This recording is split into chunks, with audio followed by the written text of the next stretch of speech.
We just go. We do. We're just winging this. We just jump into it, y'all. We hope it's good. Welcome to episode 5. Episode 5. That's got to put us in like the top 50. For sure. Percent. Well, we were already in the 70%. I don't even know what percent we were in. We were in a percent. Mm-hmm. Because we made it to episode 3. And most podcasts do not make it to episode 3. And what's the next milestone? 20, I think. Whew, all right. Yeah. We need some listener interaction. That way we can really get to talk. You guys got to tell us what you want to hear us talk about. I think we're good there. Yeah. Okay. I think we're ready for some listener interaction. Yeah. Yeah, for sure. Yeah, I agree. Well, today's episode is going to be great. We're going to talk today about life in Kentucky. We're going to talk about Kelly's big move. Mm-hmm. Because if you don't know, well, first of all, if you don't know at all, and you're like, what in the world are we watching here? You're watching two people, myself, Justin, and Kelly, who have blended our families. We're both widowed, widow and widower, and then remarried now to each other after almost 4 years of being widowed. Mm-hmm. We remarried just a few months ago, blended our big families. But before that, Kelly was a surfer. And I was a surfer for sure. She lived in Florida. I went by, yeah, go ahead.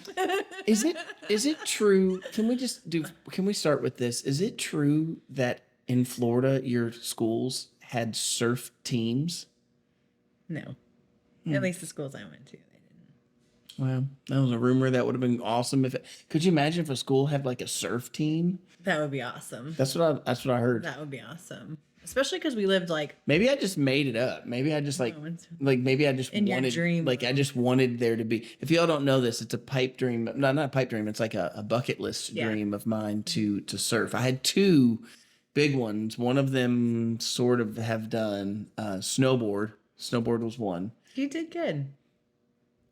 Okay, I mean, I stood up on the board and slid down the hill, but there's zero control. You did good. Don't let them. You just stand there and let it ride you down. Hope nobody gets in front of you. And if they do, you go, move. It's scary. Move. No control. No control. But I didn't chicken out of that. I only chickened out of skiing on a huge mountain that had a cliff that you could fall off of. But yeah. Also, let's address something else. Last week's podcast. Oh, sorry. Y'all, it was a mess. So we uploaded the podcast, thought we did good. We thought we were like, man, we're a day ahead. Like we thought we had done really well. It was my fault. And it's not totally your fault. It happens sometimes. So I forgot to tell Kelly. She's jumping in and she's helping with the techie side of things. She's doing the videos and editing, helping with that, and taking these and putting them on the computer. And I forgot to tell her that sometimes the audio gets mixed up. Sometimes the audio will get off and it looks like my mouth moves and then you hear it, or the other way around, like you hear it and then you see my mouth moving. It's like it doesn't line up, and you have to go through and adjust the audio to the video and put them back in alignment with each other. And sometimes the audio will cut out. And you don't know. I mean, I guess we would if we were sitting here with headphones on like we were in a studio. Oh, but I couldn't deal with that. But we're not doing it. Now, we did tell our crew to listen, but I think we put them to sleep. I think so, too. Our skeleton crew. Yeah. We're the crew, y'all. We are the crew. So anyways, audio cut out. We posted and the audio had cut out after 1 hour. It's like an hour and 40 minutes long. And then the audio cut out. And so within hours of us posting, we have people going, hey, your podcast that just landed this morning, that just posted this morning, it cuts out at an hour. And so then, y'all, it only gets better. We came home. It was Easter Sunday night, wasn't it? Easter Sunday. We were exhausted. What a weekend we just had. Seriously. So we left family's house at 8 and started shooting about 9:30 at night. I actually think it was 10, but okay, I'll go with 9:30. We shot the whole last half. We were like, hey, just own it. Let's just shoot it, and then we'll upload that other half. We got changed into our clothes that we were wearing. And by the way, I said we're both widowed. I'm a pastor's wife. I got up at 4:30 in the morning on Easter Sunday. Yep. It Because is we had sunrise service, which was beautiful. Yeah, but now it's 10 o'clock at night, and we were filming this podcast. We were determined to put it up before we went to sleep. So we get done with it, we go upstairs, we load the video onto the computer, pull up the video on the computer side, not on the online platform, on the computer side. All the audio was there. We didn't have to record the whole thing. So then we just re-uploaded we had to pull it down and then re-upload it. But then we had a little mix up with Spotify, and for some reason Spotify still had it with the last half of the audio gone. So I had to do it a third time. So for those of you who were like, hey, no audio after an hour and all those things, that's what happened. Y'all know what time it is, don't you? Comment time. We have to think of a catchy comment phrase time. For it. Like a catchy phrase for comment time? Yeah. Well, maybe we just need a theme song. Like the Blues Clues when it was like mail time. Yeah. What was that song? Could you sing that for us? No. The Blues Clues. I'm pulling up comments as we speak. Just got a letter. Keep going. Got a letter. No. That was good. You got nervous. I'm always nervous. You just got nervous. I don't have a singing voice like he does. This guy, talented. He can sing. He can play the guitar. He can play the drums. He can play the saxophone, which I've never heard yet, because he claims that he can. And he's correct in that assessment. He cannot well. My kids can attest to how well I don't play the saxophone. So all right, let's start out with there were a couple of shout outs we wanted to do, names we wanted to mention that we missed last week. I'm trying to think of who you want. There was April Everett. Oh yeah, April Everett. Which we shouted her out when we refilmed. This is your second shout out, April. This is your second one. You just you didn't know it.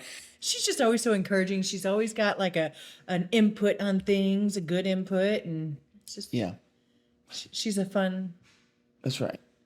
Friend, follower. Yeah, it's nice to have people that are encouraging and on your side, and that are always there, that you always see their names. And so let's just start with this one. First of all, Shelley Feudman. I think I'm saying that right. Freudman. Shelley, we don't know how to say your last name, but you said, do you sell the shirts? Love them.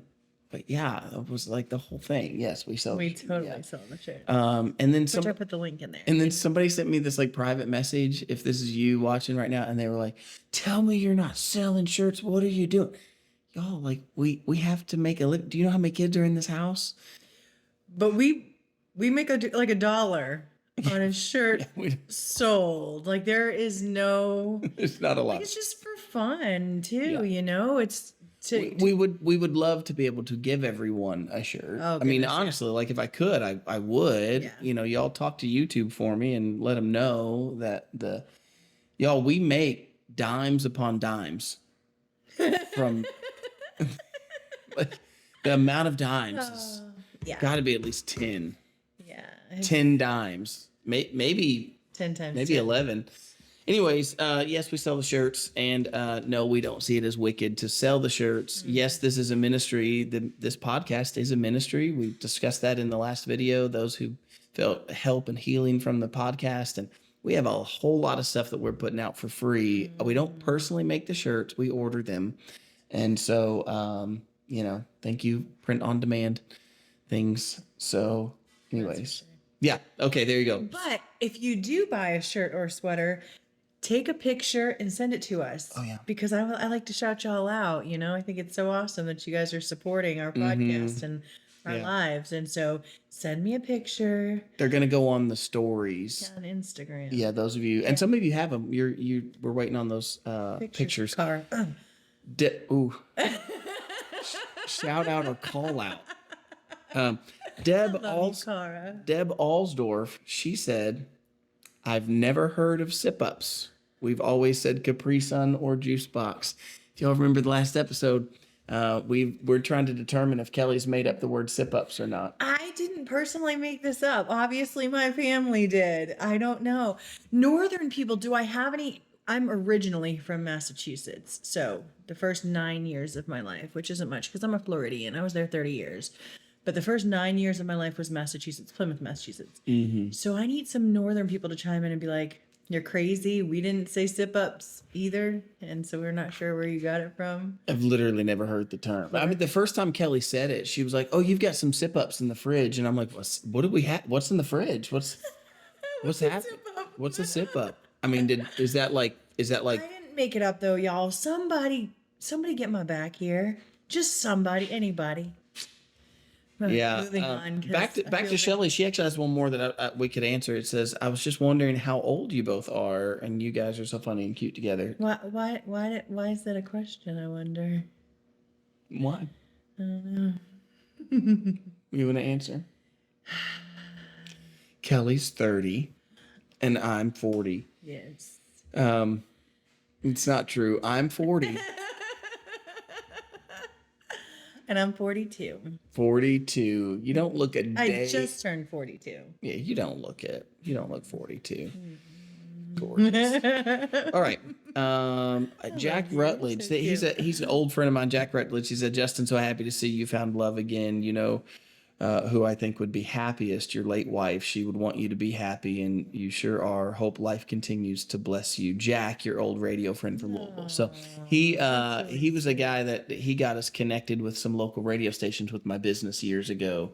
And so, yeah, well, Jack, if you watch this episode, you just got your comment read. So how about that? And also, I have like this dear friend, Karen Rutledge, that lives in Vero, Sebastian, and maybe you're related. I'd like to know. Karen, do you have a relative named Jack? Hey, You never know. That's You never know. It's a small world. The first half of this question says, "Kelly, what did you do for a living after your spouse passed?" We'll get to that later in the episode. Yeah. Because we're talking about your move, and so I think we'll talk about that here in a little bit. Yep. I'm not sure how to say this last name. Pesci? I think it's got to be Pesci. Joanne Or Pesci. Pecci. It could be Pecci. Yeah, Joanne Pesci. She's a Pesci. top fan, though. Yeah, She's look at that. got We always something see on to here. say and sweet. You want to read this one or you want me to read it? I'll read it. Go ahead. You guys are awesome. So down to earth, real people that feel what others are going through. It will take time for you guys to learn each other. I'm living what you guys are going through. Love it. I love it too. You're awesome, Joanne. Your comments are awesome. I love, like, even your profile picture. Just seeing that smiling, beautiful face. It just makes my day every time it pops up on our feed. Yeah. Carol Nearby, she said, "We've been a blended Nerby. Nearby. You There's guys, no way. you're right. No, you're right. You're right. There's Noel. It's a Christmas song. That's a good dad joke. Yeah, that was a good dad joke. Anyways, we've been a blended family for 37 years. It was hard in the beginning sometimes, but it has really been a blessing ultimately. And we hope to be in that same place 37 years from now. We hope to be watching whatever you watch in 37 years Yeah. and saying, "Hey, that was us. Yeah. Here's all these videos Exactly. to prove it." So 37, 42. Yeah. I'm not going to read this entire last comment, but there was a comment here about in the last video that I had walked out of the room. I talked about how I was feeling annoyed, and I had got up and I had left the room, and then Kelly texted me and said, "Are you Upset with me. Are you upset with me?" And so, Kelly, I'm just going to ask you. I've not prepped you for this. Like, I'm just asking you plainly. Answer transparently. Answer honestly. Do you feel like in that moment, like I stonewalled you? I didn't know what stonewalling was, but upon reading this, absolutely not. Yeah. Absolutely not. Like, I don't even think you were not unkind or rude to me. I don't even think walking out was rude. We weren't mid conversation when you walked out. You Yeah, know, we were like in between conversations. I was working on my laptop. He was working on his reading the Bible and working on his sermon and stuff. And he, you know, and I could tell he was already agitated. I mean, there was a lot going on that day, so he had a lot. but you could tell I was agitated. I wasn't like slamming my mouse No, pad or, no, there was no throwing kind of, something. there wasn't even any anger. I could just tell that you were frustrated. You just know me. Yeah. What did you do the other day that I was like, how did you know? What was it you did? I'm trying to think of what it was. Oh, I don't remember, but I remember you saying something. Yeah, I can't remember what it was. And I was like, right as I thought it, she was like right there. And I was like, oh, look at you go. You were just like, we're just in step with each other. We're just one step away from finishing each other's sentences. Yeah. We're going to be like twins. It would be like Frozen. She already makes me wear the same shirt as her sometimes, so. That was so fun. So it was the same color, but I have a dress that's the same color. It's a t-shirt dress. And To church. We were in getting front of ready. all my friends. We were getting ready for church yesterday, and he's wearing this black shirt, which looks so good on him. And I told him, I was like, that shirt looks really great, but what do you think about wearing green to match me? And he's like, are you for real? And I'm like, I'm for real. And you know, I like the matchy stuff, like not identical outfits, but the same color scheme. So he picked out 3 green shirts, and I picked the one closest to this color green. She literally like held it up. She was like, this one's closest. But we got lots of compliments at church. They were like, oh, you guys are matching. That's cute. They made fun of us behind our backs. Maybe they did, but, you know. They just Yeah. Just to go back to that comment, though, I don't know how we got off on the t-shirt. I don't either. But Because we're so in step and stuff. yeah, that's right. So anyways, it wasn't like, Kelly was talking and I like huffed and shut my laptop and got up and walked out of the room. Like we were in silence working. I could just feel myself getting agitated. And so I moved myself away so that I wouldn't say something snarky or, Right. And you get writer's block, and he has this thing where he'll go and he'll put everything down and go look out a window or go walk the driveway or do what he has to do to get that clarity. And that's what you were doing. And I didn't see it as anything else. I'm going to address some comments that have been said to me in person, and I'm a very sensitive person, and I'm very empathetic. And so I'm always asking, and I'm sure it gets annoying sometimes, but I wouldn't use the I word just want to annoying. make sure that I'm not, I don't know, doing behaviors that I could change, and I've learned a lot through my children. I just want to clarify, like, I wouldn't use the word annoying. Like you asking isn't, it's not annoying. I think sometimes it's like, I don't know, like, I feel like, even in what I was trying to say, I'm like, I'm honest about it. Like, I will literally tell you if I'm annoyed or if I'm mad or if I'm not mad. If I'm not mad at you, I'm saying, like, I'm not mad at you because I'm not mad at you. I'm just, maybe I'm mad at something else or, whatever. I'm still human. I still have emotions. Right. And so I'll be honest about it. Yeah. My late wife struggled with this too, that she would sometimes, she'd be like, she'd come in the room and she had a fight or something, and she'd come back in and I'd be, just being normal. I wouldn't be anything. And she'd be like, are you mad at me still? And I'd be like, yeah, I'm still pretty mad. And like, just like that. And she would just be, blown away by that. She would, I can't believe you're still mad at me. And I'm like, I mean, I'm still a little mad. I don't know. I try not to be like, I don't know. I try to, when I move on, I try to just move on and not be, I don't know about her, but I'm very much like, no, let's talk this over. I don't want you to be holding on to anything. All right, so just coming off of that, just want to let you guys know. He didn't stonewall me. Yeah.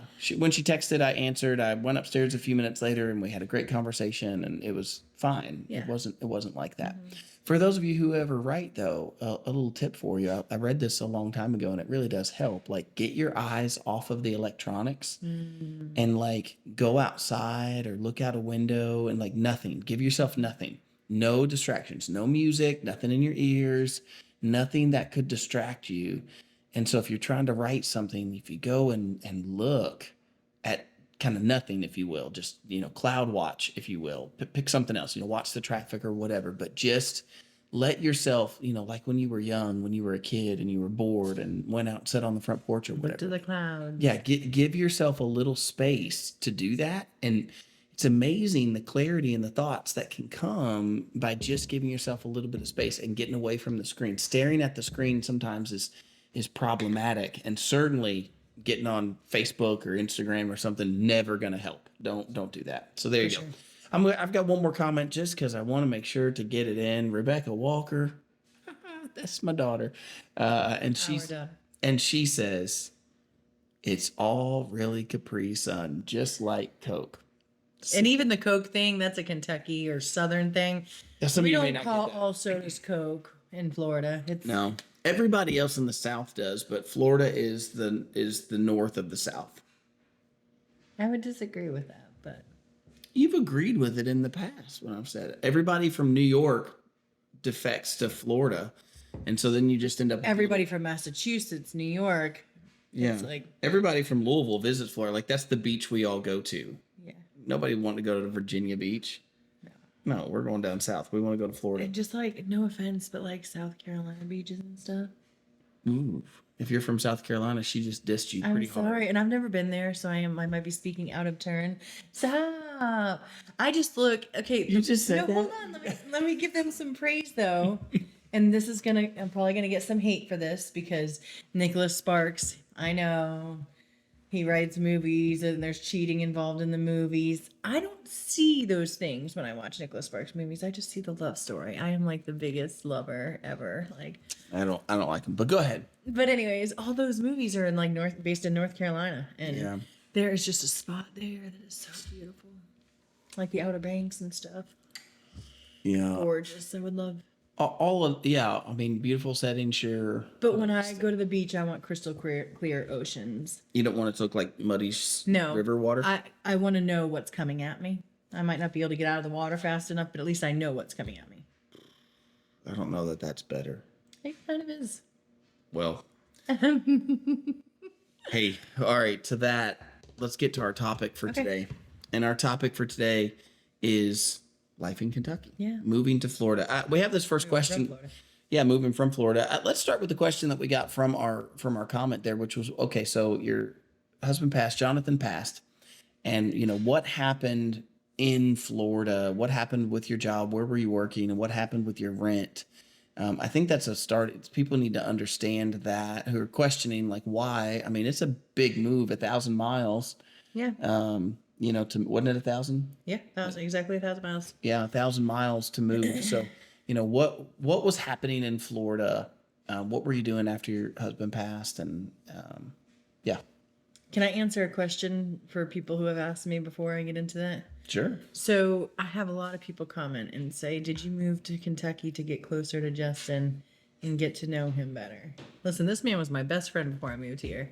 My best friend. So I knew everything about this man. Everything about this man.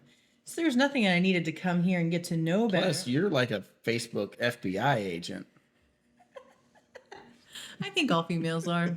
I'm just saying.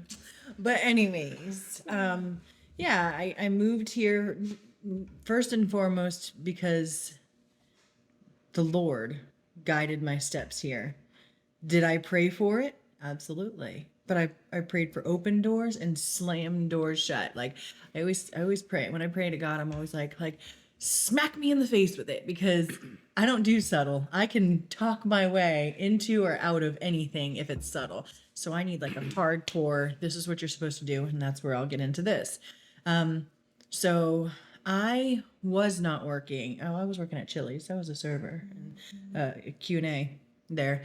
And I left at about when we called hospice, in-home hospice for Jonathan. And that was, he lived for 3 weeks on hospice, in-home hospice. So I left Chili's there because I was working. I know. What are we going to do about that? Sorry about the dryer that just went. 1 second. Okay. No, we're back. All right. Hope you enjoyed the sound of our dryer that had to be stopped. Welcome to Happy Chaos. You didn't start with that in this podcast. Oh, but I said it now, 20 some minutes in. That's right. So, okay. Here so we back are. to where we were. yep. Yep. So I was working at Chili's in Florida, and I left, like I said, when we put my husband in an in-home hospice, and just wanted to spend which I didn't know. Like I've said before, I truly didn't think that he was going to pass away, even though I saw him deteriorating. But I left because I wanted to be home with him all the time and make sure I'm taking care of him, and had to give him morphine on the regular and everything. And so, anyways, I left there. I took a leave of absence, and then 3 weeks later, he passed away. And I obviously could not go back to work right away. We did not have life insurance for him.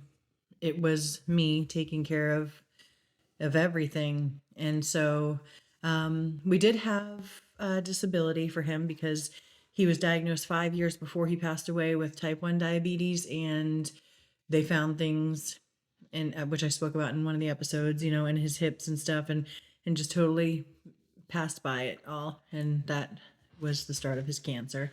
And so they deemed him not able to work anymore. So probably 2 years before he passed away, we got approved for disability. So we were living on that little bit of disability, and I was going to school full time for dental assisting and working a full time job, and helping homeschool the girls and everything.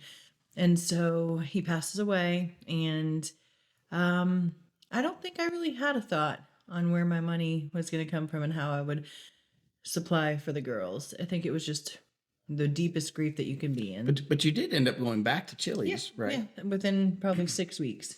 Yeah. So you took a leave of absence, survived in any way that you could, financially survived in any way. Which we had some people, donate to us and give to us, and GoFundMe, and someone made one for us. And so we had that, and we had this there's really great people that brought us meals and everything. And so we did have, a little bit of a support system there. And I would say, for any of you questioning that, if you have someone in your life that's going through tragedy, especially the loss of a spouse, if you're questioning and saying, should we take them a meal? Should we give them? We were thinking about giving to their thing, to their GoFundMe, or to their whatever, from two people who have lived that. If I could just encourage you to say, if the Lord puts that on your heart to do that, I Definitely totally encourage you to do that.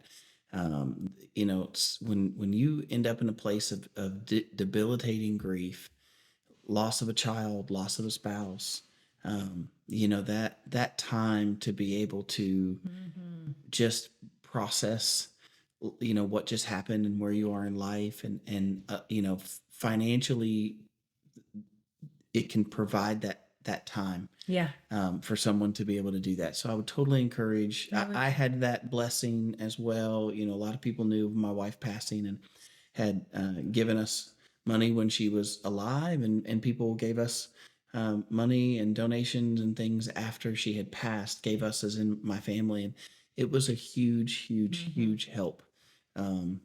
So just would encourage that. I remember one day we went to the grocery store. I went to the grocery store, and that was such a pain point for me because I just never really went to the grocery store. I really didn't want to go. I mean, who really wants to go? My wife loved to coupon, so she went and kind of, spent her afternoon there to go and coupon.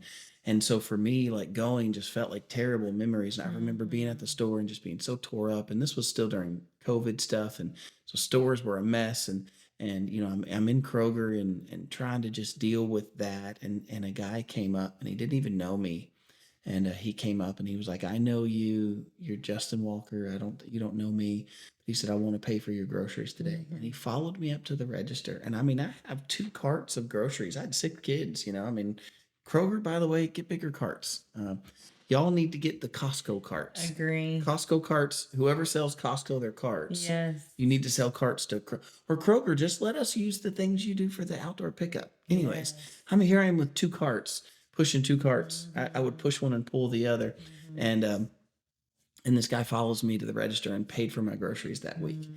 And so, totally need that. So I just encourage you, when I heard you say that some people had given to you guys, I would encourage you to make sure to follow that lead. That's a blessing. And you may not realize it in the moment. You might think, is that going unnoticed? But it's not. It's very noticed. That so, sure is. yeah. So you went back to work a few weeks later. Yeah, about 6 weeks after, because I had to. I mean, Yeah. I was going to sink if I did not. And I had 3 daughters to provide for. So I went back to work at Chili's, and it was tough. It was tough because um, they were not very good to me. And it was kind of like a rough ride. And so then I ended up, meeting Justin online and talking to him. And he's such an encourager. And he encouraged me to go for further, to find a job that's going to, provide. And so I did just that. I went around looking, and then I ended up getting a job serving at a pizza place, which was really great and really fun. And but it was like night hours, and I don't know, it's hard. It's hard when you are a single widowed parent, and I'm not saying anything about divorce. I'm speaking solely from my experience. And I didn't have uh, an ex or an ex spouse that was there that we took. He takes the kids half the time. I have the kids half the time. I get child support. I didn't have any of that, so it was all me, all on my own, trying to provide and protect for my family. So it just got really, really tough. And anyways, there I worked there for what, 6 months or so, and then my neighbor worked at this place, this business that did like property management, and so she got me in there, and I worked front desk there until I moved here. Yeah, I thought somewhere in there, I mean, I don't remember, but I thought somewhere in there you worked like a dental assistant because that's what you had gone to school for. And didn't Yes, you do some of that in Florida a little I bit? So you did, kind of but bounced that around. was pre Jonathan. Oh, So I was doing my internship at a pediatric dentist, gotcha. and I was doing that for like, I don't know, I had been there 8 weeks, and they had just given me a week prior to diagnosis.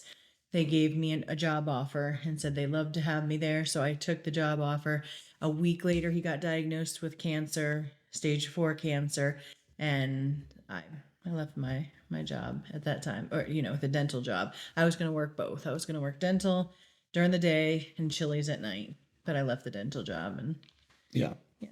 So then, before we get to the next part, because I know like part of leading here was a job, an opening for a job, but what had happened with your rent Mm. and where you were living while you were there in Florida, because that played a part. I mean, we're kind of asking the question like what led you to come to Kentucky, Yeah. and so help put things in perspective. You've lost your husband. He had a business, and he had already, because of pain level and whatever, he had you already had to stop that. You guys had to stop the landscaping business. You're trying to figure out how to manage with him. Now he passes. Now you're trying to figure out how to manage without him. Mm-hmm.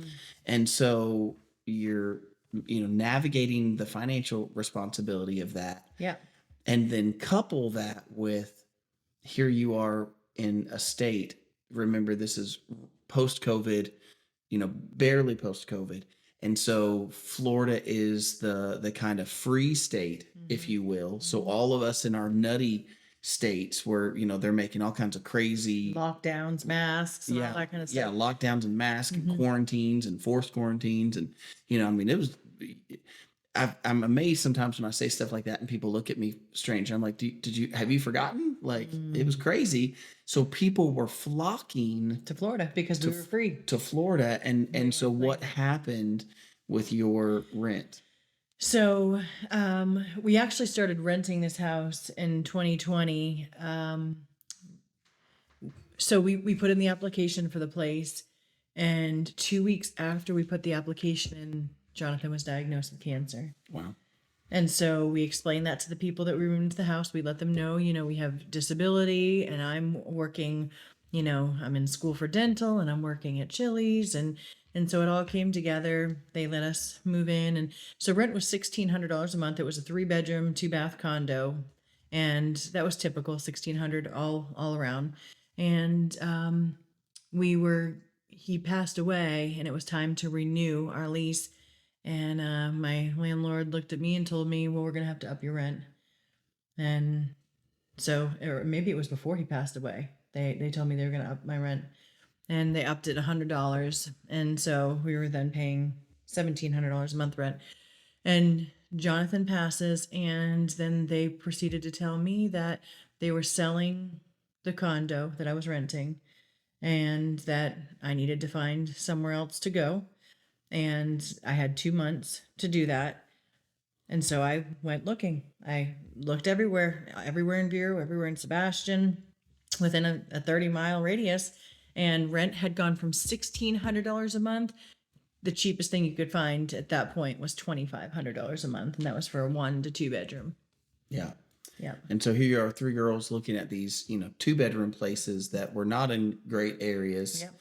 That was $2,500 a month. Yep. And in places where you were living, if I remember correctly, I mean, they were going up to $3,500 and $4,000 a month for, and I remember, so, I had known you a little bit, by this point, a few months by this point, that, you get to the point that you're like, I'm going to have to move. And within that, you're, looking at these places that you go, there's no way, like I do not make enough money to be able, and I remember hopping online and I'm like doing searches, online, and I'm like, okay, like Vero Beach or, just Florida, houses in Florida. And I'm blown away. I mean, I'm finding houses that are between $3,000 and $5,000 a month rent. And I'm going, well, I know that this lady, at this point, we're just friends talking, going through a similar scenario. And I'm going, there's no way that this lady's going to be able to afford this. She cannot afford where she is, financially, she just cannot afford this.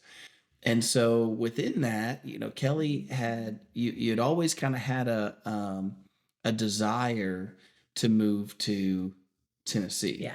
You liked the idea of Tennessee. Yes. I remember that being part of the conversation was, you're like, well, maybe I'm just going to move to Tennessee. Yeah. Because for years, me and Jonathan wanted to move, but we always looked at it like, how do you up and move a family with 3 daughters and go to a town you know nothing about? That it could be a drug town. It could be, anything. You just don't know. And so it was a scary, scary jump to make.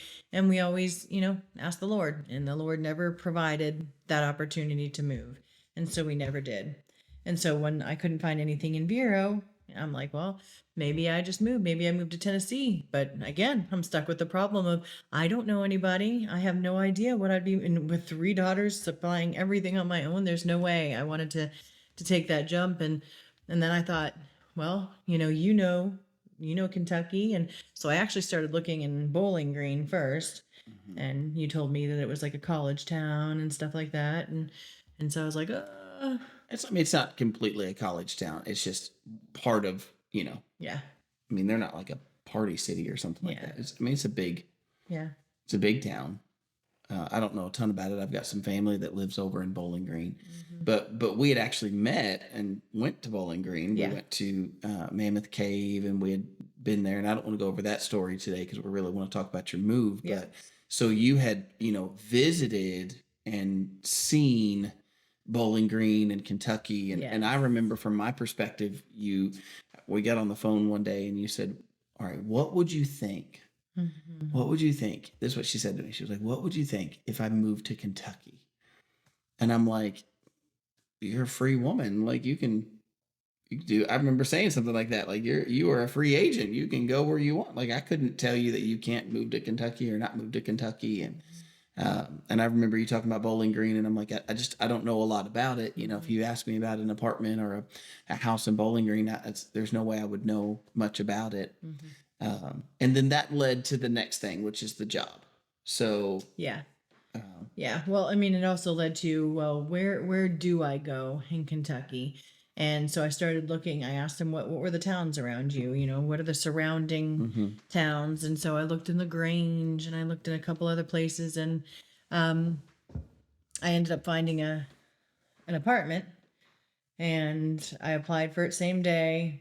Had him go look, and he drove past it, and he's like, I got approved for it. And he's like, yeah, I don't think that you and your girls should go there. I think what I said was, if I had 3 daughters, I would not move them into that apartment building. Yeah.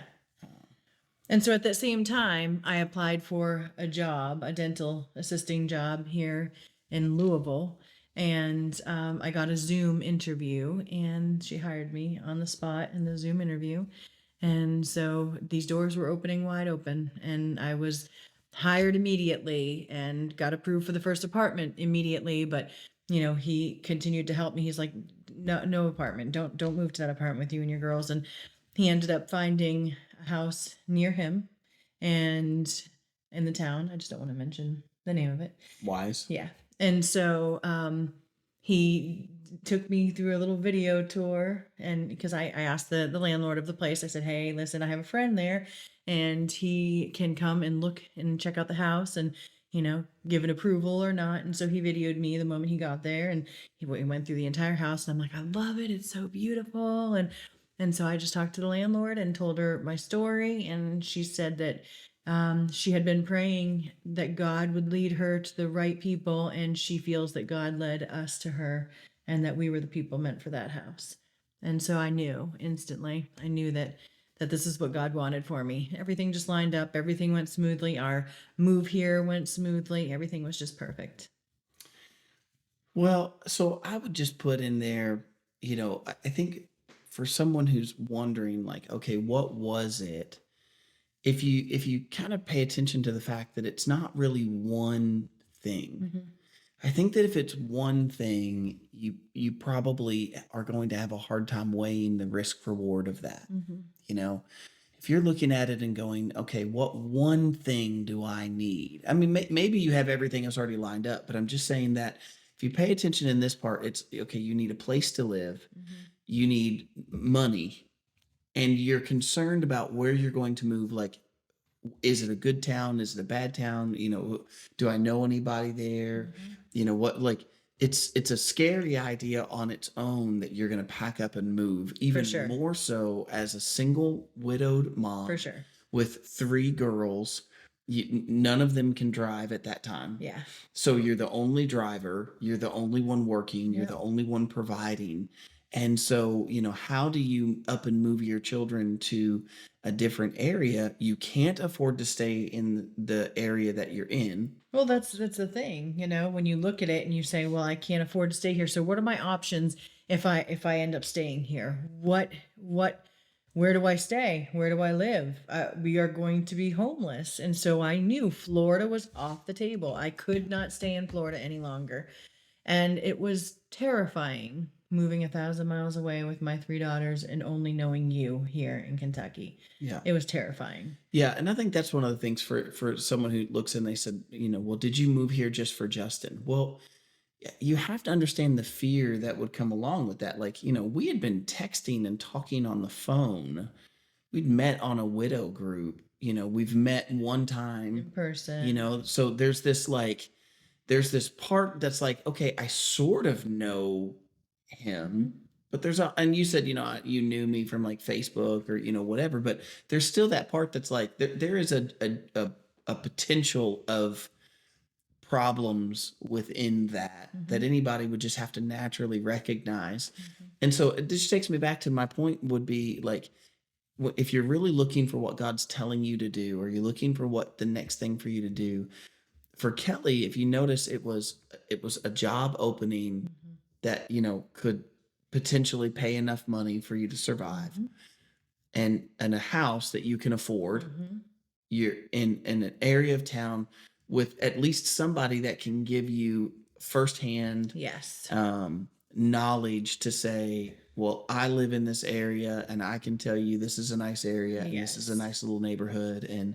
And so you put those 3 things together and you go, okay, there's at least something physical there to give me enough confidence. I mean, in some ways you're like Abraham, where God tells Abraham, like, go to a land that I'll show you. He didn't say go to this land that he said go to a land that I'll show you. And so in some ways you're that way, but at the same time you had at least had some answers of where you're going to work, where you're going to live. Yep. And I'm not saying everybody can have that. Don't please, understand we recognize that everyone's story is different. But if you're looking for those clues, what was it years ago that kept you from moving is, well, we don't know the area, we don't know anybody in that place, you don't really have work there. All of those things are keeping you away. Now all of those doors are open. Yeah. And because all of those doors are open, then you can say, all right, I feel the Lord telling me Yes. to go this direction. Yes. Because there's one thing, there's two things, there's three things that Yes. are working out for me to be able to go there. And by the way, couple that little block, that little grouping of a job and a place to stay and affordability and somebody that that little grouping, put that together with this other little grouping over here that says all of these doors are closing. Yeah, exactly. It's not like you've got a landlord going, hey, well, I really want to keep you. You're a great tenant. I want to keep you here. We're gonna lower your rent by $100 a month, or we're gonna let you go month to month, or whatever. You don't have that. They're looking at you and saying, we're gonna sell the place, and we're looking around. I think apartments, or not apartments, but like townhouses, condos in the development that you were staying in. I mean, weren't those going for like upwards of $3,000 a month, or $3,500 a month? Yeah. So rent had more than doubled, and some even more than that. So it wasn't like you could just move across the street to the other condo and go rent another condo. So doors were shutting in that area. You've already lost your business. You're working jobs, but they're not like lifetime careers. Yeah, it's not a career type of a job. You're working a get by because I have to kind of a job. So these doors are closing. These doors sure look like they're opening. You put those things together, and now you can say, all right, I have a recipe for moving 1,000 miles and moving to Kentucky. Yeah.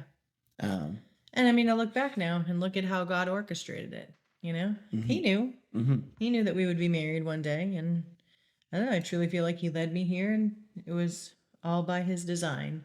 Yeah. But in the moment, obviously, it's super scary. You're super unsure. I mean, there were times that I questioned after I got here whether I made the right move, did I do the right thing? And, I would just cry out to God and be like, I truly feel like you led me here. Am I wrong about that? And am I not supposed to be here? Should I leave? And yeah.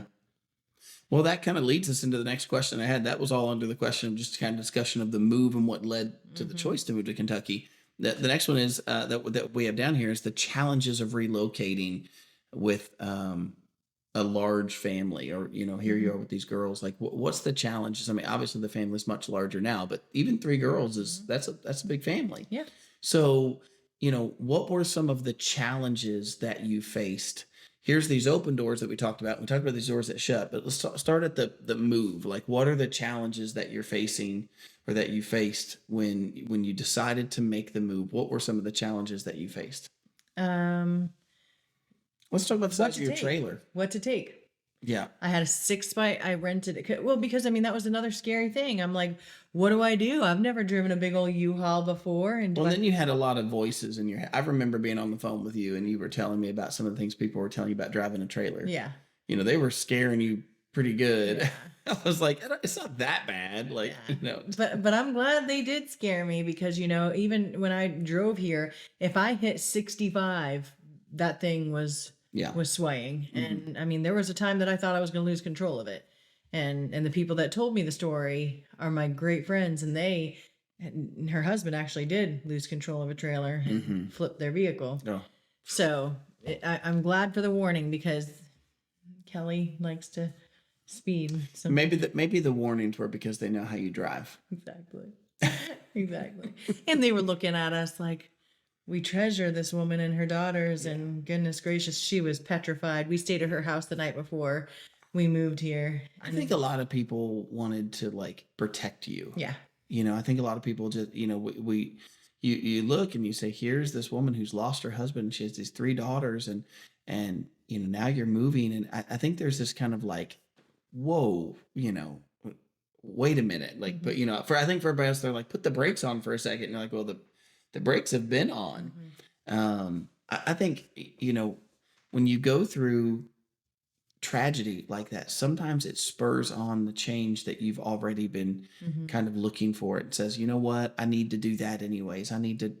I've been thinking about that. I need to go ahead and go there or do that. And I know, I've seen people move churches for that reason. Somebody passes away and then they just can't go to the same church anymore. They have to move churches because sometimes it just causes them to go on and follow through with the change that they were kind of thinking about anyways. Yeah, and I think we desperately needed it. Me and the girls were pretty depressed there, and with it being, the house he passed away in, but the challenges for moving. I mean, like you said, I had a 6x12 trailer, so I had to fit a 3-bedroom, 1-car garage house into a 6x12 trailer. So it was going through stuff and deciding what I was going to keep, what I was not going to keep, and you had things like my late husband's workbench that I bought him and that he treasured, and then you had things like we had this flat top grill that I just bought him. He didn't even get to use it. Wait, did we just finish each other's sentence? We did. Y'all just got to witness a moment. Thank you. Isn't that special? That's special. So yeah, he didn't get to use the grill. I bought it for him, and he didn't even get to use it because he passed away a week later. And so it was stuff like that. And it's like, what do you do with it? I ended up giving it to my brother-in-law, which I think was, a good move. But you're forced to downsize and purge and to go through things. Yep. And I fit 3 bedrooms. Yeah. Into which even then some of the stuff I had to leave behind, and a good friend let me use her spare garage and store some stuff. And then 6 months later, my brother-in-law brought that stuff up to me. So that was really tough. And then driving here with a trailer by myself, through these states. And I remember you telling me, you're like, only stop at big gas stations. Don't stop at any little gas stations. Yo, this is good advice. Loves and Pilots. Yeah. That's where you stop. You stop at Loves, Pilots. You can stop at Buc-ee's if you want. And then I kept asking, I'm like, well, what if I get to a gas station where I have to back up? What if there's not a turning around? Go to big ones. I know. And I did. And I didn't have to back up at all. And that was... Yeah. Loves and Pilots. Don't stop at marathons and BPs. Sorry, y'all, but you ain't sponsoring anyway, so it's all right. Yeah, exactly. Yeah, Loves and Pilots. That's the ones to stop at. That's right. They're nice and big. And Buc-ee's. Make sure you stop at Buc-ee's along the way. It's like Hobby Lobby, and do you like Buc-ee's? I don't want to be mean to them. But their food is not the greatest, and it's very overpriced. But I love how they have home stuff, Hobby Lobby. More signs. Yeah. We get more around the house signs. Yeah, I like that. Yeah, some little cute saying that you can go, that can go in the kitchen. Exactly. Yeah. This would go perfect over our television. Exactly. Yeah. Like Hobby Lobby. I'm Hobby Lobby. I hope you're listening. I shout you out all the time. Our house is made of Hobby Lobby stuff. That's true. Yeah. Well, yeah, Loves, Pilots, Buc-ee's are a big gas station, but I will say Buc-ee's are an annoying gas station. Yeah, because their pumps, they have 100 pumps and they're always full, lines. This is amazing to me. And then you walk inside and you're like, what?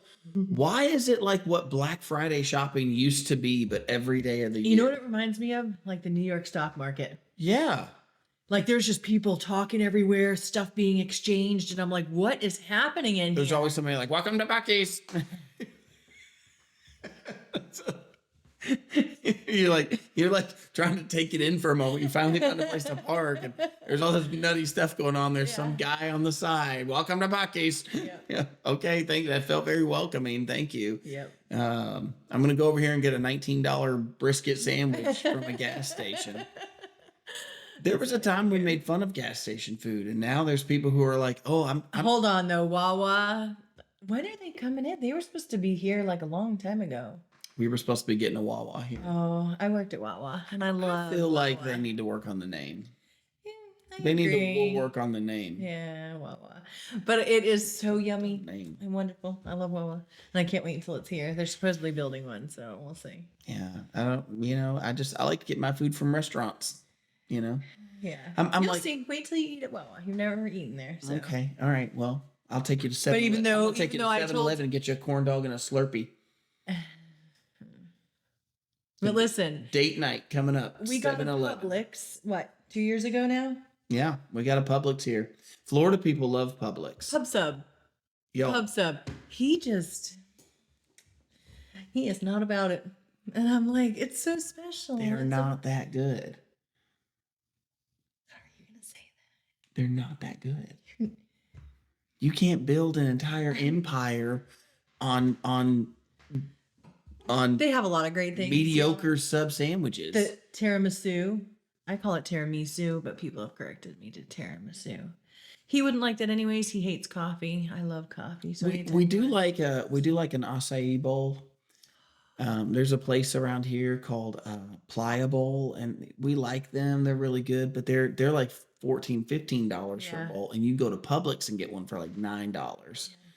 And it's better than Tropical Smoothies version. Even the tropical smoothie is good too, but Publix acai bowls are. Publix there's a good.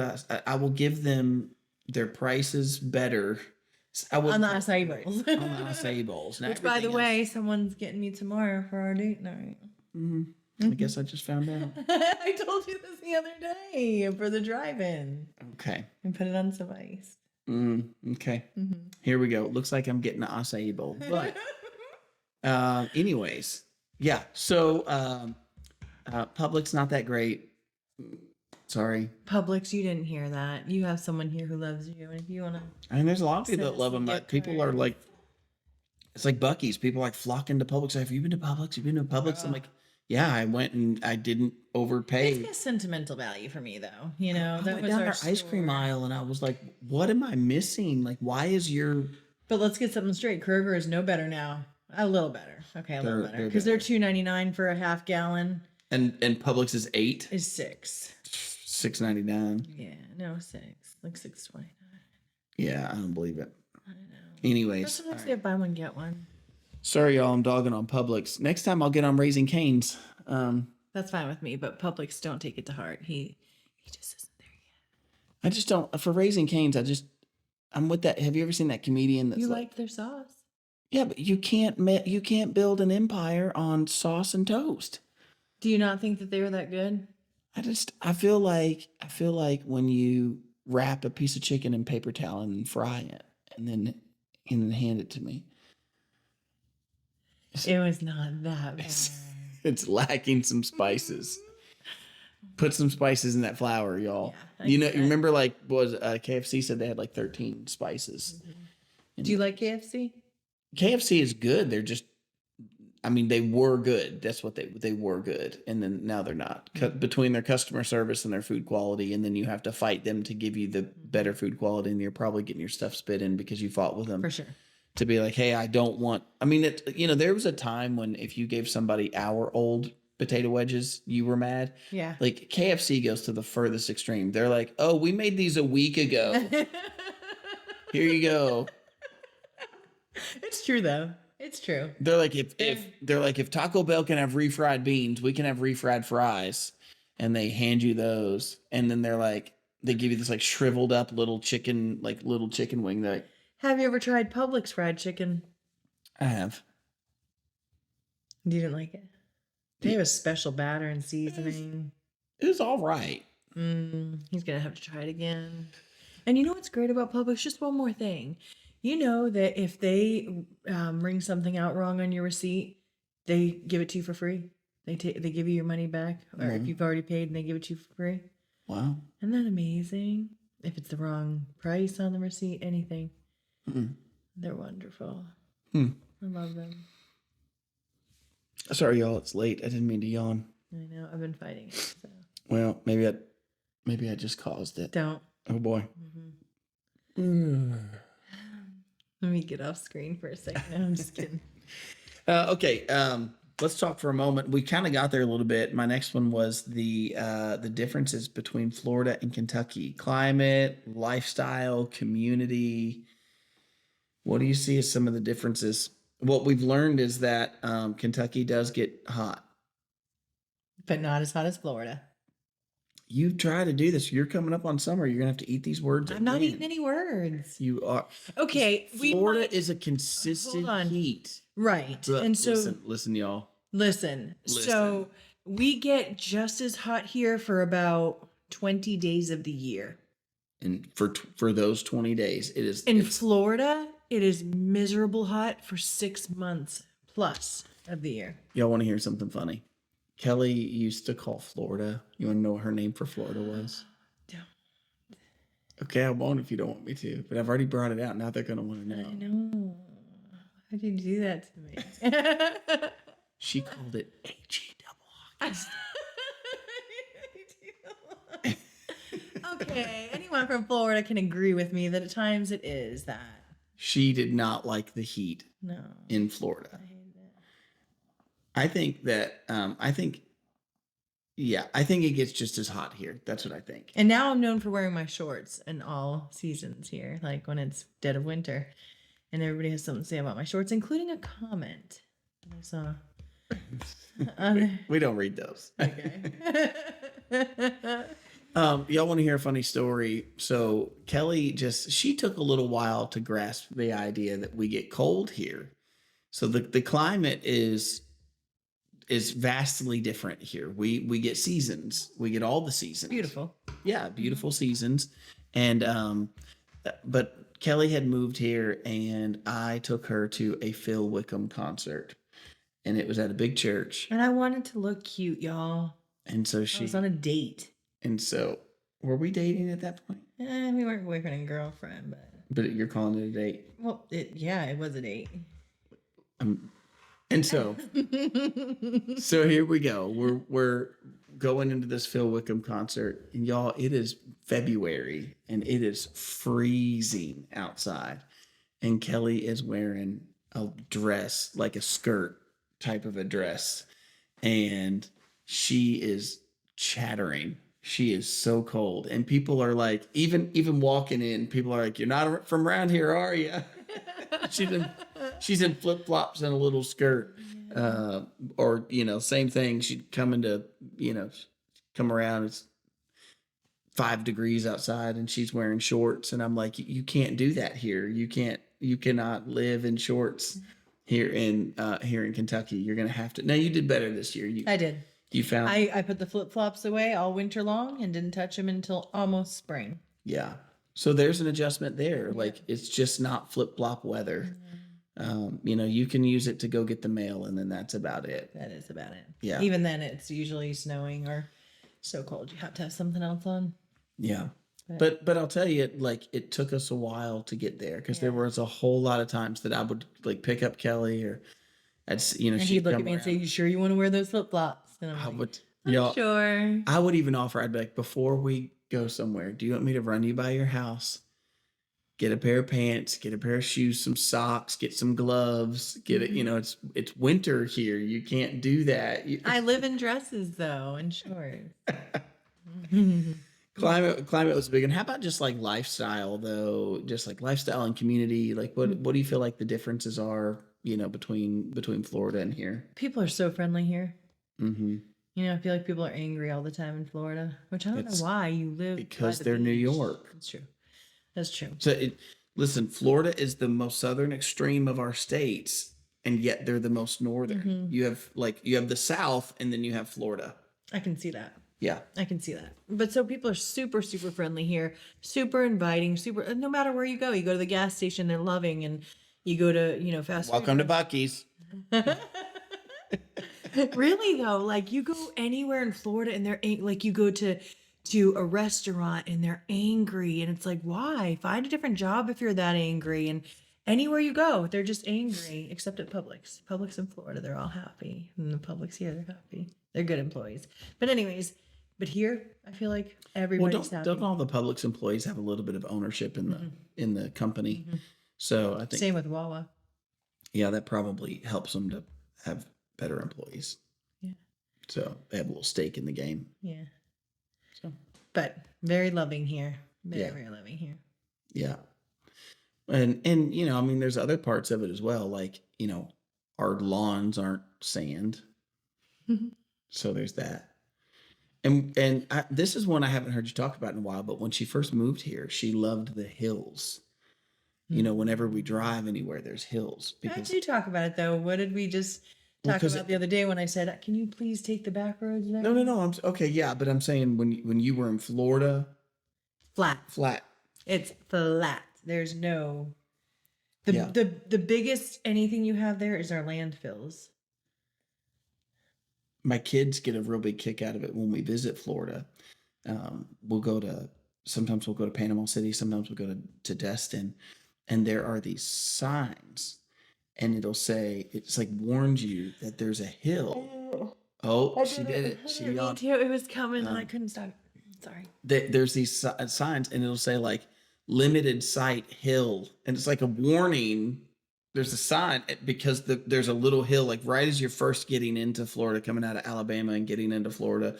There's these like little hills. That's a lot to us Floridians. And I mean, the kids just get a kick out of it. Can they not see the hill without the sign? Did they not realize it was a hill? Is that what they didn't know? But I mean, I guess, when I hadn't really paid attention, but when I think about it, it really is flat. It really is flat. So I mean, flat. compared to here, there's so many hills everywhere. Here, you just So when you're in the dead of summer and it's flat and it's like a desert HE double hockey sticks. And so that's where that comes from. You start to see a mirage in the distance. Oh, absolutely. All the time. Yeah. All the time. And you're like, did they build a new resort over there? And you drive over there, but there's nothing. Yeah. Exactly. Just more sand. Yeah. And here you go jogging, like especially in our neighborhood, we have like these little trails and trees everywhere, and it's so wonderful. No iguana. Nope, no iguanas.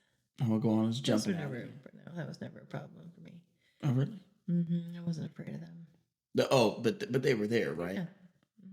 I mean, I feel like you guys in that part of Florida, we have squirrels. You all have iguana. We have squirrels too, though. You don't have Florida? You have Florida squirrels? Yeah. And then we have these little lizards. We have them more than the iguanas. Oh, yeah. They're cute little things. People open their mouths and clip them onto their ears so they dangle like a little earring. And yeah, they do. Wait, I didn't know y'all were from Australia. What did you just say? Yeah, little lizards. They have little lizards that are everywhere. No. I heard the lizard part. What did you do with them? And you take them and you like pinch their cheeks and they open their mouth and they'll put them on their ear and let it dangle off their ear like an earring. It's alive. It's alive. You did this? I did not do this. Oh. My brother did it all the time. All the time. Did you ever put two of them on? I'm sure. How long will they latch on? How long will they stay there? I think as long as you keep them on there. They don't like squirm around and get they just dangle. And so you just reach up and get them back off in reverse process. Mm-hmm. Y'all chime in here. Is she pulling my chain? I promise. I feel Carrie, if you're watching, tell him how Nick does that all the time. Please tell me you're joking. Actually, like you put lizards on your ears. Yep. Actually, I could see it. It's a Florida thing. Yeah. Mm-hmm. Florida. I mean, have you ever heard the joke about like you go online and you're like, type in Florida man and then whatever you'd want to type after. Yeah. But Kentucky doesn't exactly have a great name for which I don't understand. I'm like, why would you say that? But you guys understand it all. I don't. But wait. Like Kentucky people marry their brothers and their sisters and their cousins and I'm like, if you go back far enough, everybody's marrying their cousin. But still, big for real. Don't they say that? That's what Kentucky is like. But I don't see it. Like, I've never met anyone that seems like inbred or weird or inbred. Yeah. I mean, how would you know? Oh, you'd know. You would know. Yeah.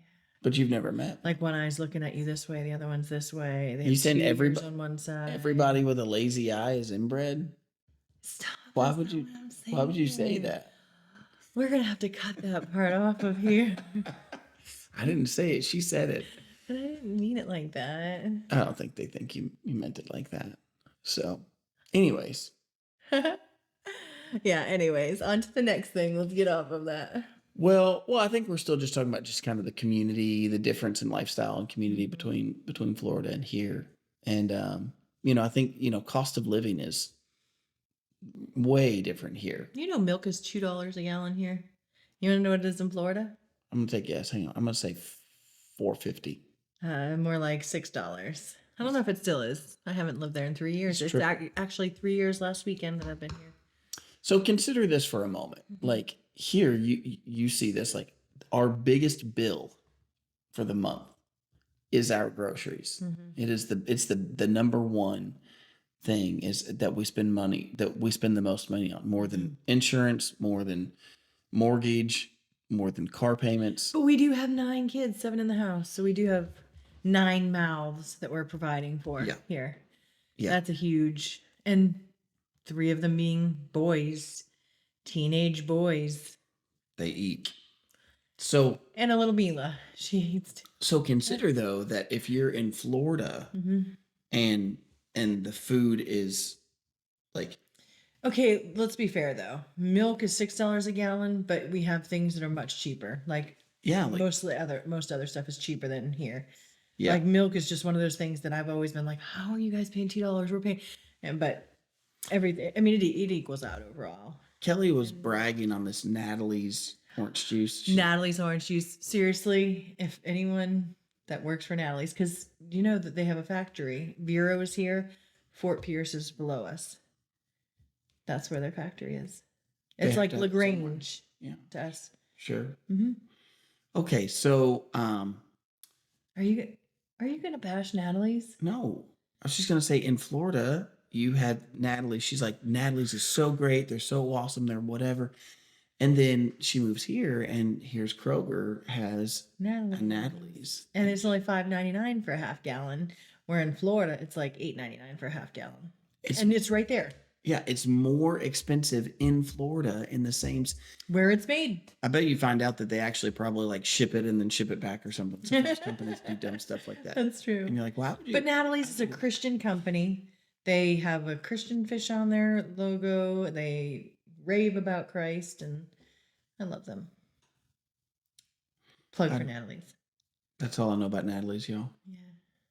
And you've tried it. Welcome to Delicious Dish. We're talking about milk and orange juice today. What would you say are the things that you've learned? What out of all of this move, this huge move, moving 1,000 miles away, moving here, and then being here, and we didn't, we were friends for a while. Apparently, we dated before we dated. And we went on dates. And then we went on dates. Just because we weren't boyfriend and girlfriend, we went on dates. Y'all can chime in on that one. Anyways, and so you're not gonna like it. I mean, just like your kids told you then, you're like, Dad, if you're literally going on a date, you're going on a date. So definitely. But we just weren't boyfriend and girlfriend. I think there is a difference. There's a difference in dating somebody, going on dates with somebody, and being boyfriend and girlfriend with somebody. So there's that. But and then so you moved here, we're not in a relationship for a while. Then we end up dating for a good while, for a year, almost 2 years. And then we get engaged. What would you say out of this big move and moving your girls here and life changes? What would you say are the things that you've learned through all of that? First and foremost, trust God's plan. You think you have. I feel like this is leading to a patience thing. I mean, maybe, but let me get there naturally, because that's whole nother topic. I think we could spend an entire show on patience with me. But trust the Lord's plan. He knows, and I had to lean on that so much, that He knows what He's doing. He knows the plans. He knows it all, and I don't. And so even my journey here, and the friends / going on dates, and then dating and boyfriend and girlfriend thing, it's a very confusing time, and especially dating a widower. Like, I know I'm a widow, but still it's a tough challenge when you're dating somebody who, is going through the grieving process. And, but anyways, so mostly trust God. And I think patience is a big thing. It's funny though, because I have a hard time with it, because I still feel like, I don't know. I think you are the way you are when it comes to stuff like that. Do you mean me or no, like anybody? I mean with patience. Oh, I see. Like, I'm always living in the future. And that's how I've always been. It's a polite way to say impatient. Yes. Yeah. Yeah. And if you can't wait, you can't wait for the next thing. Yeah. But then I get there and I'm like, why wasn't I patient? Why didn't I just chill? You know? Mhm. Like we got married and I felt like this peace and this calm and I'm like, why didn't I just like enjoy where I was so I could be happy there, you know? And I know you tell me that all the time.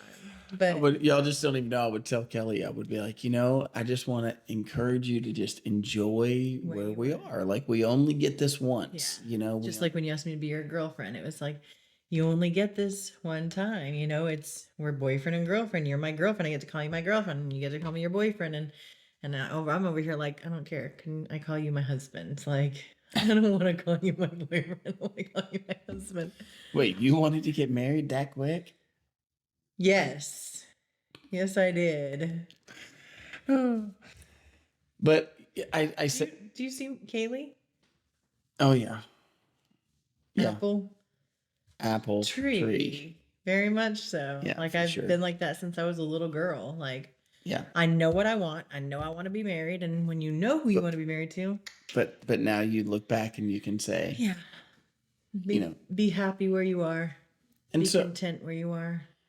I would say it in this way, especially in the context of what we're saying here today. I would say enjoy it. Is I understand that a lot of times we talk about grief. I'm not talking about the grief aspect, okay, but I am saying that enjoy your journey in the parts of that are joyful. When those joyful parts begin to return, when those happy parts begin to return, or maybe they didn't leave, maybe you're in a different scenario than grief, but enjoy that journey, enjoy those parts of that journey.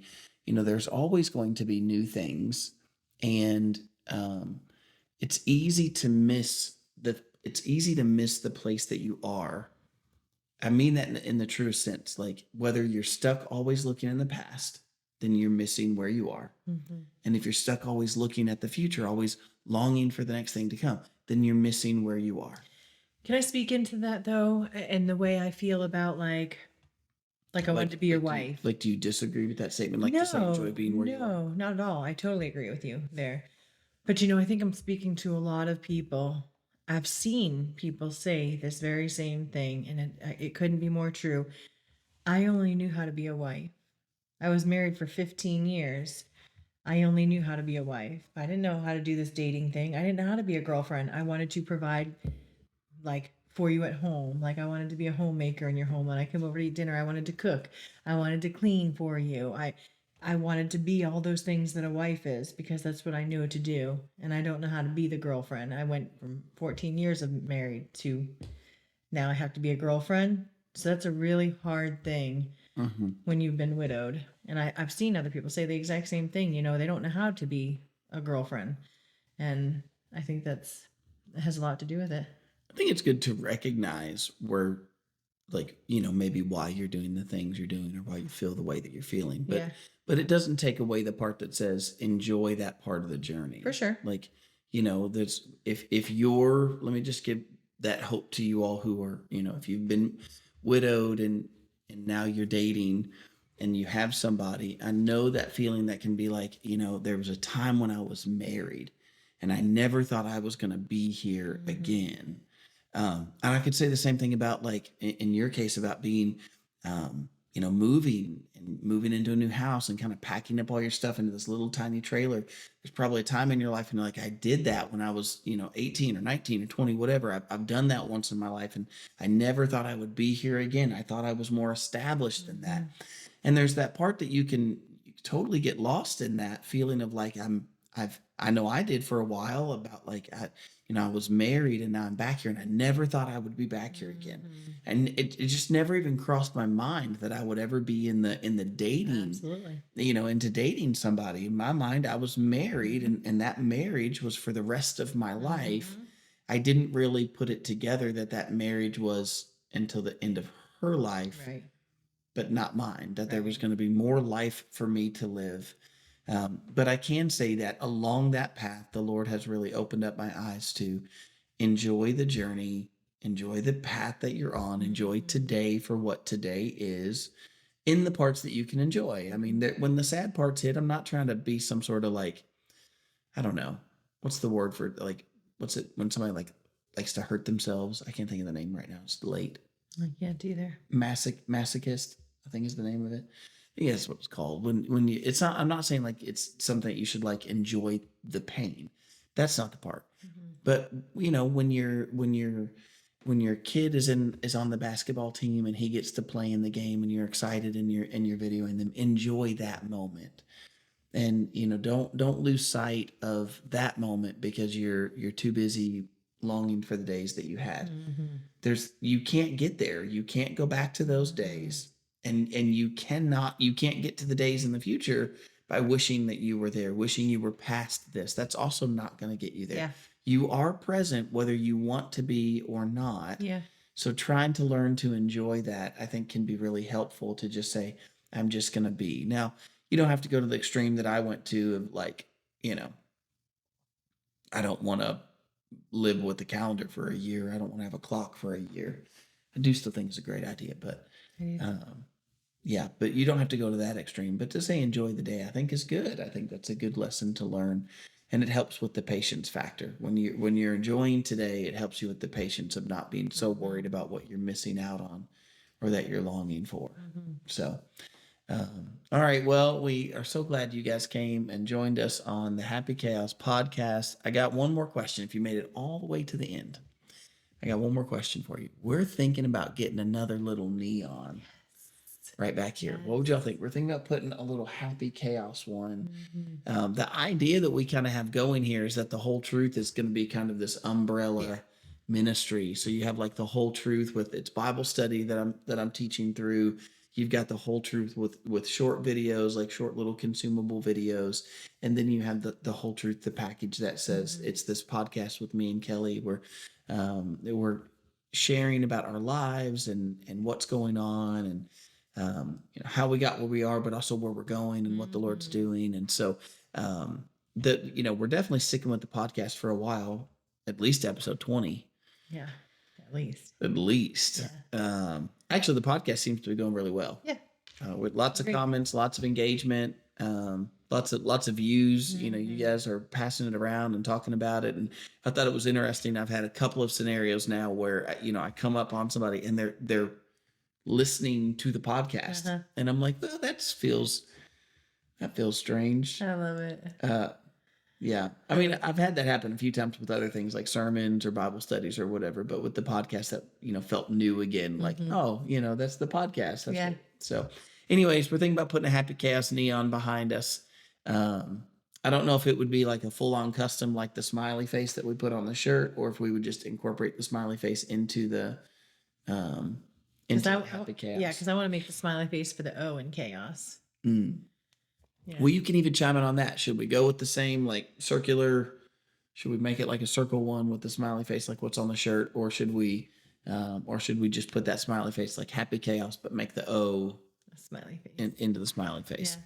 Anyways, or be like no more neons, y'all. Don't do neons. What are you, a bar in Nashville? Don't give them that opportunity because I'm set on getting this neon. Just so y'all know. Actually, I think it's fun. I do too. I mean, is it going to be like so bright that like ruins the camera? I don't think so. It'll probably be fine. I think it's going to be great. Yeah. Okay. Well, thanks for joining us here on Happy Chaos. Yes. Until next time. And let us know if there's anything you want us to talk about.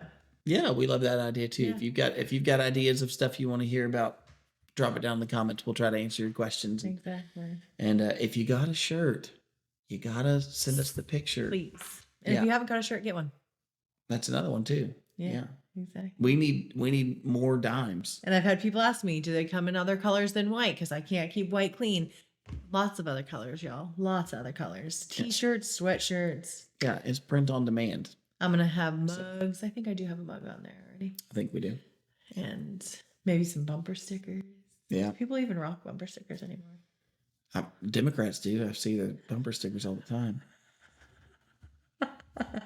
Well, we know that our audience is not Democrats, so. Well, that was the funniest comment of the night. And on that note, good night, y'all. Good night.